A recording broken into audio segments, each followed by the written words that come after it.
En el día de ayer, una mayoría de gobernadores del país y el presidente de Argentina, Alberto Fernández, se reunieron en la Casa Rosada para firmar un nuevo consenso fiscal. El pomposo nombre de consenso fiscal, esta vez es solamente un título para disfrazar lo que es un aumento de los impuestos. En el caso del impuesto a los ingresos brutos, por ejemplo, sobre un total de 17 sectores productivos, en 15 de ellos la alícuota máxima, es decir, la tasa máxima que las provincias están autorizadas a cobrar, aumenta respecto de la propuesta del consenso fiscal que se había firmado en el año 2017. En los otros dos casos, la tasa no es que baja, sino que se mantiene. Otra de las perlitas de este nuevo consenso es el acuerdo concreto para imponer a partir del año 2022 un nuevo impuesto a la transferencia gratuita de bienes, principalmente un impuesto a la herencia. Desde el gobierno argumentan que este impuesto va a contribuir a equilibrar las cuentas públicas y, por otro lado, que se trata de un impuesto que genera mayor equidad entre ricos y pobres. ¿Es esto así? Lo analizamos a continuación. En primer lugar, ¿qué es lo que dice el acuerdo fiscal respecto de este nuevo impuesto a la herencia? En su cláusula séptima, establece que las provincias procurarán legislar un impuesto a todo aumento de riqueza obtenido a título gratuito. A la hora de ejemplificar, se anotan las herencias, los legados, las donaciones y cualquier transferencia que implique para quien recibe un aumento patrimonial a título gratuito. La letra de la ley es clara. A partir del 2022, todas las provincias podrán crear un impuesto a la herencia para recaudar así más plata de los contribuyentes. A excepción, claro, de la Ciudad de Buenos Aires, donde Horacio Rodríguez Larreta dijo que no iba a firmar el acuerdo y de hecho ni siquiera asistió a la reunión en Casa Rosada. Bien por vos, Rodríguez Larreta. Veamos ahora el primer punto conflictivo de esta iniciativa. El gobierno sostiene que de esta forma va a poder mejorar las cuentas públicas del país producto de una mayor recaudación. A priori, equilibrar las cuentas no es una mala idea, especialmente en un país que va de crisis fiscal en crisis fiscal una detrás de la otra. Ahora, hay que notar que el problema no es de recaudación, sino que es un problema de gasto. En el año 2002, según cifras recopiladas por el Fondo Monetario Internacional, la recaudación tributaria como porcentaje del PBI en la Argentina era del 19%, mientras que en el año 2015 este monto subió a 35% del PBI, casi duplicándose en los años del primer y segundo kirchnerismo. Para el año 2020 se estimaba que la presión tributaria era del 33% del PBI, niveles igualmente altos en términos históricos. Otro dato. En el año 2003 se recaudaron 750 millones de dólares en concepto de derechos de exportación. En el año 2012 ese monto se había multiplicado nada menos que por 18, llevando la recaudación por derechos de exportación a una cifra de nada menos que 13.400 millones de dólares. En total, en el periodo que va desde el año 2003 al año 2020, el gobierno recibió de parte de los exportadores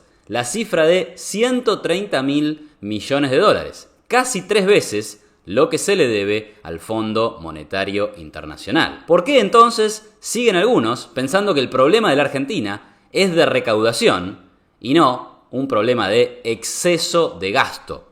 Los impuestos han crecido enormemente, pero mucho más creció el gasto, motivo por el cual Argentina está en una crisis fiscal de deuda y de inflación. Un segundo punto tiene que ver con la equidad que supuestamente traería este nuevo impuesto. De acuerdo con la secretaria de Provincias de Argentina, la economista Silvina Batakis, este es un impuesto que verdaderamente genera equidad. La idea detrás de esto es que quien recibe una herencia liga algo de arriba, por lo cual no trabajó, generándose así una desigualdad con aquellas personas que no tienen padres que tengan algo para dejar en herencia. Gravar la herencia o ponerle un límite a esta generaría entonces fondos para que el gobierno redistribuya, pero al ser un impuesto que no afectaría la actividad productiva de los herederos, supuestamente no se afectaría los incentivos a la producción. De hecho, Es en esta línea que el famoso liberal del siglo XIX,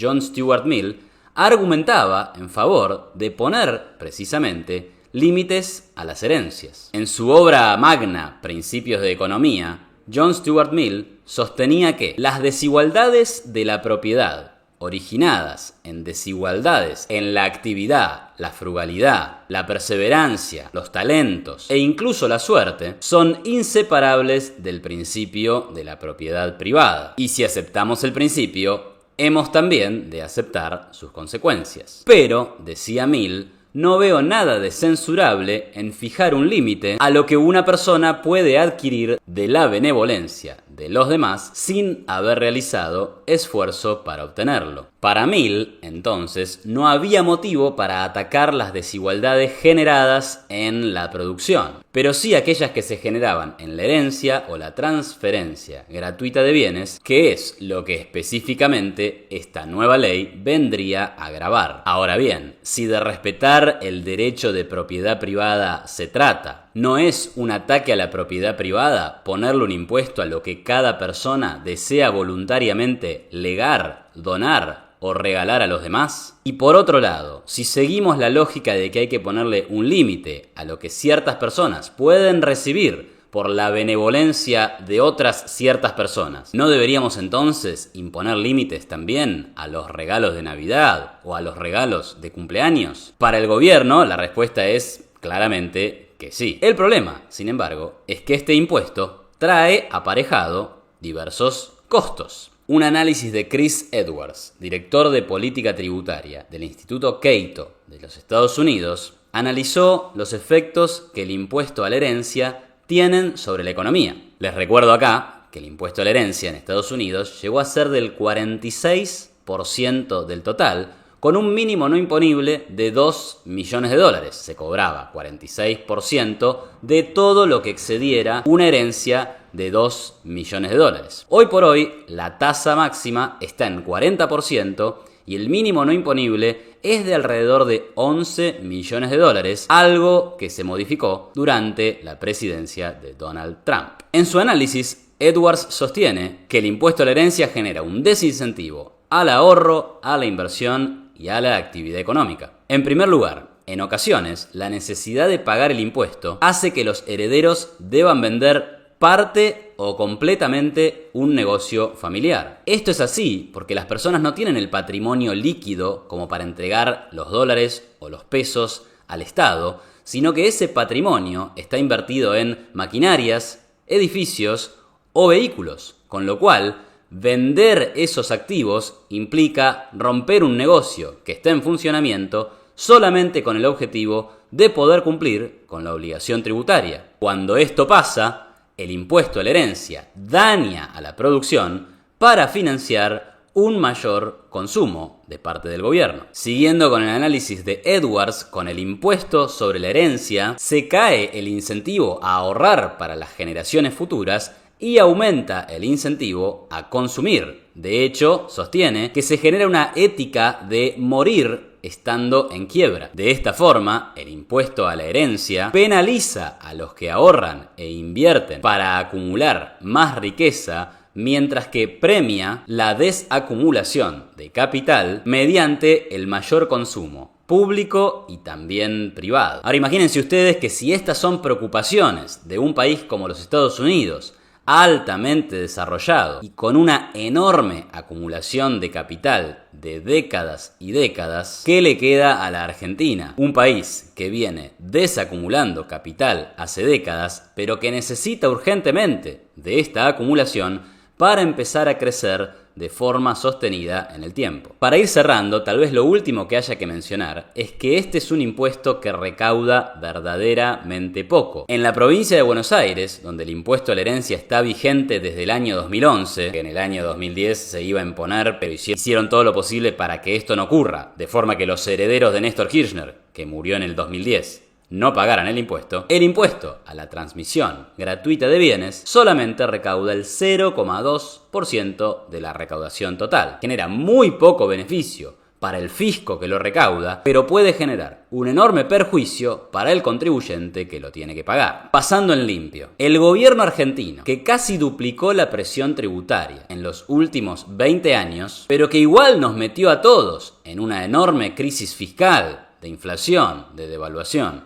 y de deuda, ahora quiere resolver este problema creando más impuestos y subiendo las tasas de los impuestos que ya existen. Acá demostramos que el problema no es de recaudación, sino que es de gasto. Además, decimos que si bien el impuesto puede perseguir un ideal de mayor igualdad en la propiedad de bienes, como quería John Stuart Mill, también, si queremos respetar el derecho de propiedad privada, que John Stuart Mill también defendía, esto implica necesariamente un ataque sobre la propiedad privada. Y por último, y tal vez lo más importante, es que este es un impuesto que genera costos en términos de ahorro, en términos de inversión y en consecuencia también reduce la posibilidad de crecimiento de la economía. Y en un país que necesita desesperadamente crecer y para eso necesita acumular capital, es decir, generar condiciones para el ahorro y la inversión, realmente no parece la mejor de las ideas